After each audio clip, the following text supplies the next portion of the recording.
হ্যামিলনের বাসিওয়ালা হামজা দেওয়ান চৌধুরী আমাদের সুযোগ হয়েছে তার সঙ্গে কথা বলার। বাংলাদেশে আছেন এখন হামজা।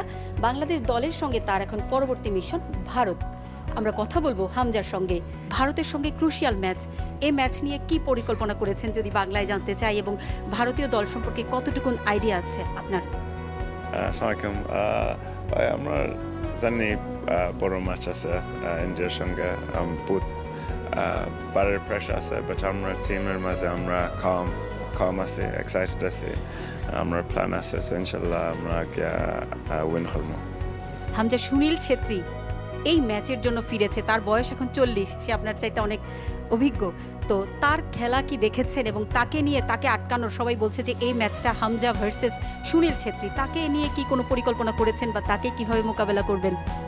না, আমি আসলে হ্যার গেম বেশি দেখছি না, বাট আমি শুনছি হ্যার অবভিয়াসলি বিগ এক্সপিরিয়েন্স আর কোয়ালিটি আছে, বহুত সময় লাগে ইন্ডিয়া খেলছে। আমার বহুত আরো প্লেয়ার আছে, জামাল আছে, বহুত অ্যাটাকিং প্লেয়ার্স আছে, সো ঠিক আছে, আমার কথা না, ইটস ডেফিনেটলি অ্যাবাউট ইন্ডিয়া আর বাংলাদেশ। আমরা এতক্ষণ কথা বলে